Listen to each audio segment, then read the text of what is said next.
সাংবাদিক হত্যা, নির্যাতন, সাংবাদিকদের হুমকি ধামকি সহ নানা অপতৎপরতার প্রতিবাদে আজকের এই মানব পালন, যারা স্বতঃস্ফূর্তভাবে এসে অংশগ্রহণ করেছেন তাদেরকে প্রেস ক্লাবের পক্ষ থেকে ধন্যবাদ জানাই, অভিনন্দন জানাই।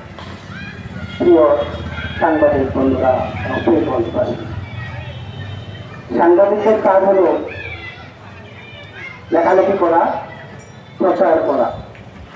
তারা আসলে রাজপথে তাদের দাঁড়ানোর কথা না।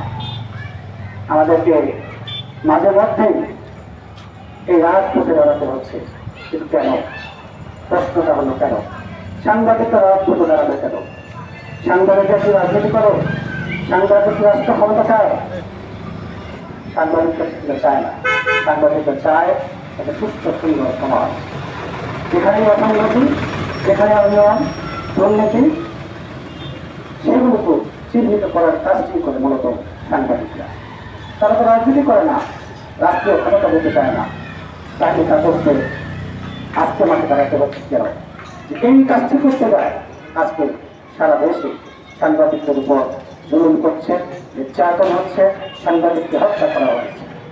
আমাদের প্রিয় সহকর্মীরা সবাই বলেছেন আমরা কোন দেশে আজকে দাঁড়িয়েছি। গাজীপুরে আপনারা সবাই জানেন এই বছরের ন্যাশনাল সংগ্রামে খুন করা হয়েছে আমাদের তহিন ভাইকে।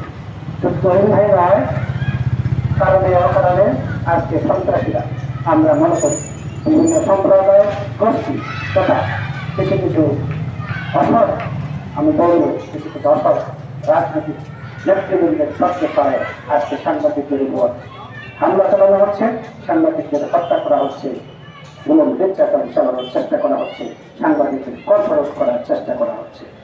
কিন্তু আমরা আজকে শেয়ার করে বলতে চাই, প্রতিদিন চেষ্টা হয়েছে, মাঝখানেও হয়েছে, এখনও চলছে, কিন্তু সাংবাদিকদের কলম করা পুনরায় থাকবে না, থাকবে না, থাকবে না। আপনারা আমাদের যতই করেন, আমাদেরকে যতই যেন নির্যাতন করেন না কেন, সংবাদপত্র কন্ট্রোল করার চেষ্টা করেন না কেন, এটি চলবে, চলছে। আমি একটি পরিসংখ্যান দিতে চাই। আমরা কিন্তু ট্রান্সপারেন্সি ইন্টারন্যাশনাল একটি পরিসংখ্যান আছে। বাংলাদেশে গত 1 বছরে সাংবাদিকদের উপর হামলার ঘটনা ঘটেছে 393।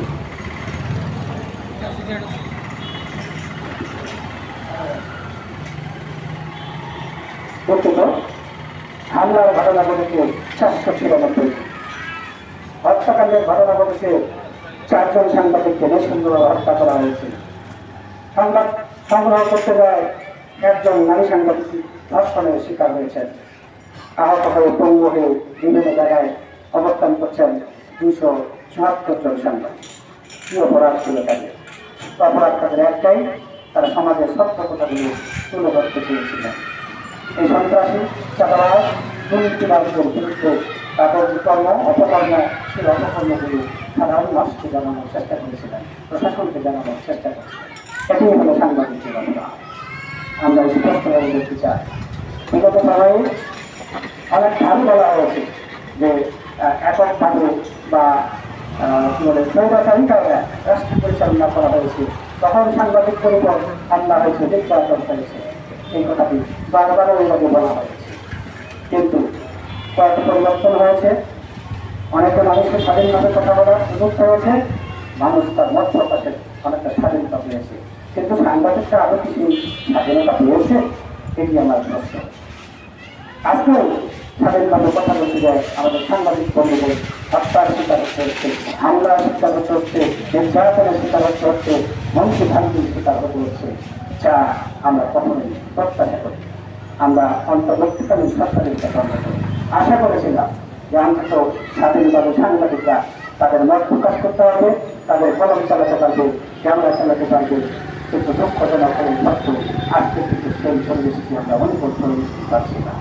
আমি সরকারের কাছে আহ্বান জানাতে চাই, বিভিন্নভাবে বিভিন্ন শ্রেণী পেশার মানুষের যেমন সুরক্ষা আপনারা আইন করছেন, সাংবাদিকদের সুরক্ষার জন্য একটি বিশেষ আইন করে স্বাধীন সাংবাদিককে আমরা আপনার প্রসারিত করবেন।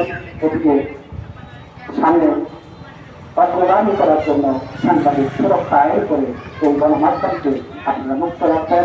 গণমাধ্যমকে মুক্ত রাখার মাধ্যমে বাংলাদেশকে এগিয়ে নিয়ে যাওয়ার জন্য একটি সুদূর পরিকল্পনা আমরা করবেন, সেই প্রত্যাশা রাখছি।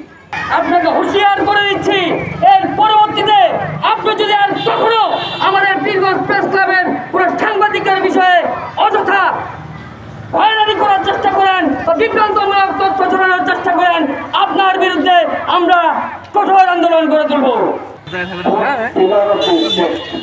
রাষ্ট্রের চতুর্থ